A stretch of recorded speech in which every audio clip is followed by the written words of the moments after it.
Olá, pessoal. Nos outros vídeos, nós estávamos discutindo o que são dados. No primeiro vídeo, a gente definiu dados como um registro mais um estado.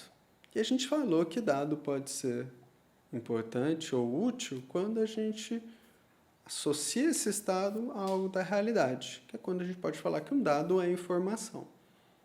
No vídeo seguinte, a gente começou a falar de qual é o problema de ter muito dado. Então, primeiro a gente viu que dados são contáveis. Eu posso contar a quantidade de dados, que é equivalente ao número de registros que eu uso. E a gente viu também que eu posso processar esses dados aplicando operações sobre eles. Agora a gente vai falar um pouquinho sobre informação, sobre como que eu represento diferentes tipos de informação usando os registros, mais especificamente o registro binário, que a gente tem falado que é o mais relevante para sistemas de computação. Então, o que a gente viu do registro binário, aqui o exemplo da lâmpada, é que ele tem os seus dois estados, o 0 ou 1. Mas, em muitas situações, é muito útil a gente tentar representar dados de outras naturezas, como, por exemplo, dados pessoais.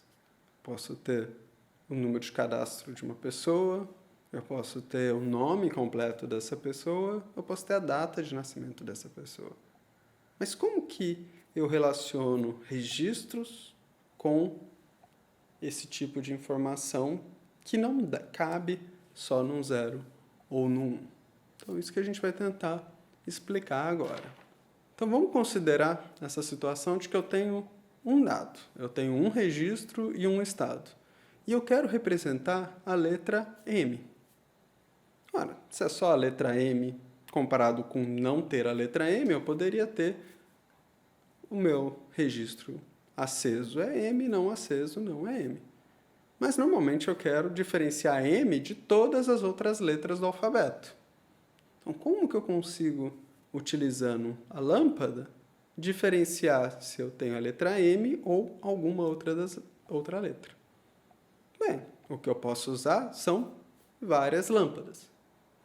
Se eu tenho várias lâmpadas, eu posso ter um padrão de estados. A primeira lâmpada está acesa ou apagada, a segunda lâmpada está acesa ou apagada, a terceira lâmpada, a quarta e assim por diante. Nesse caso, temos 8 lâmpadas, temos 1 byte. 8 bits, 1 byte. 8 bits, 1 byte. E o que nós fazemos é associar esse padrão de estados a esse código, que é o M. Agora, e se eu quiser representar outra letra? Por exemplo, se eu quiser representar a letra B. Bom, basta eu associar um outro padrão. Veja, eu posso usar os mesmos registros, eu posso usar as mesmas lâmpadas na mesma ordem. Mas se eu modificar quais lâmpadas estão acesas ou apagadas, eu posso saber se eu estou me referindo para a letra M ou para a letra B. Esse tipo de codificação entre um conjunto de registros e alguma possibilidade é muito comum. Normalmente, a gente tem uma tabela que associa registros com alguma possibilidade de estado. Uma mais comum, que provavelmente vocês já devem ter ouvido falar, é a tabela ASCII. A tabela ASCII é uma tabela de padrão de comunicação americana para troca de informação. Então, a troca de informação é porque eu digo, eu tenho esse estado com essas letras e ela significa que é uma letra A, B, C ou D, uma tabela. Vocês já devem ter baixado alguma vez algo da internet, algum texto, que na hora que vocês forem abrir, principalmente a parte de acentos, estava toda estranha. Normalmente é porque você baixou achando que estava numa codificação, numa tabela, mas na verdade o seu computador está tentando interpretar com outra tabela. Então, existem várias tabelas diferentes que fazem essa associação entre padrões de bits e uma letra. Mas legal. Então, com isso, a gente pode trazer um conceito que é muito importante para quando a gente está falando de dados, que é o conceito do tipo do dado. Um tipo de dado ele está relacionado com quais são as possibilidades de estado que um dado pode receber. Veja, para armazenar, a gente vai precisar ainda de um registro binário. Mas a gente pode falar de um dado que não seja binário, um dado que tem várias possibilidades. Como exemplo, eu posso ter um binário, que é o booleano, que ele tem as opções verdadeiro ou falso, 0 ou 1. Mas eu posso ter outros, como, por exemplo, dos números inteiros, 0, 1, 2, 3, menos 20. Dos números de ponto flutuante, que são, por exemplo, 0,23, normalmente números em notação científica. Ou eu posso ter caracteres, desde A, B, C, minúsculos, maiúsculos, ou alguns caracteres especiais. Veja que é uma quantidade de estados que é mais do que 0 ou 1. Mas eu vou precisar, então, de uma quantidade mais do que 1 de registros binários para representar esses valores.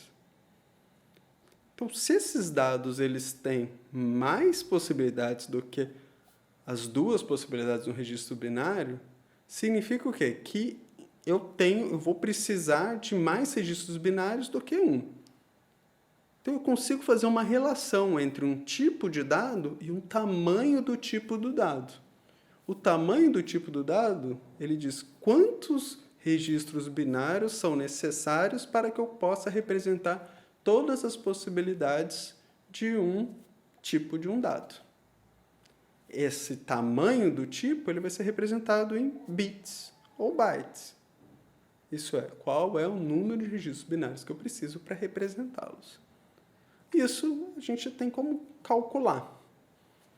A gente sabe que cada registro binário tem duas possibilidades.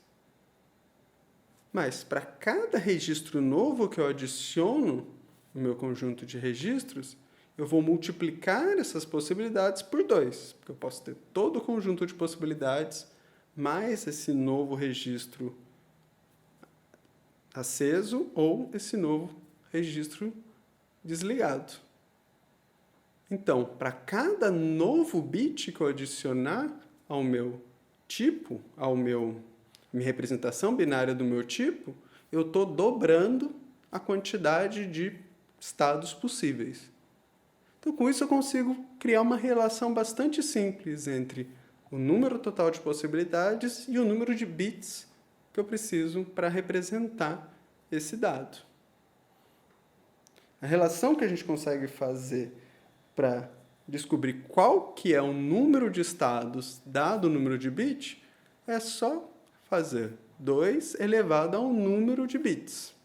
Isso porque a cada novo bit eu vou multiplicar por 2 o número de possibilidades. Então, se eu fizer 2 elevado a um número de bits, eu tenho um número total de estados. É possível fazer ao contrário. Eu posso saber o número de bits que eu preciso para representar uma quantidade de dados, de estados. É só fazer logaritmo de 2 do número de estados e eu vou ter o meu número de bits. Vamos fazer um pequeno exemplo. Se eu tiver que pegar um booleano tem duas possibilidades, 2 estados. Então, eu tenho um bit, que 2 elevado a 1 vai me dar 2 estados. Agora, vamos ver um exemplo mais complicado. Vamos pegar um número inteiro que vá do menos 127 ao 127. São 256 opções. Na verdade, até o 128, né? São 256 estados possíveis. Quantos bits que eu preciso?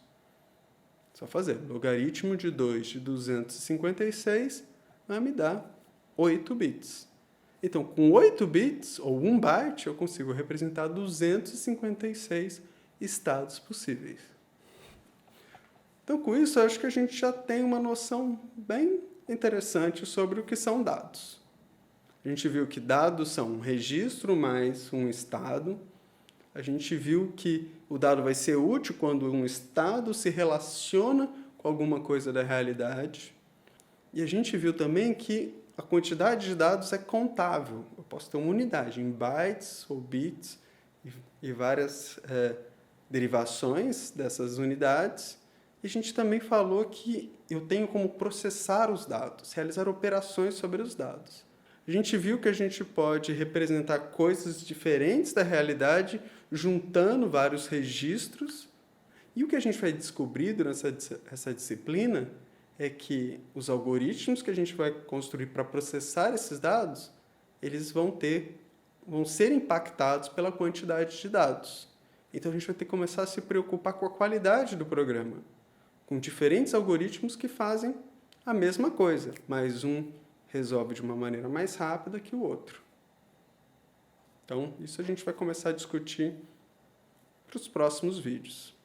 No próximo vídeo, a gente vai começar a discutir o conceito de memória. Como que a gente relaciona dados da forma mais genérica que a gente discutiu aqui, com como o computador efetivamente trata esses dados.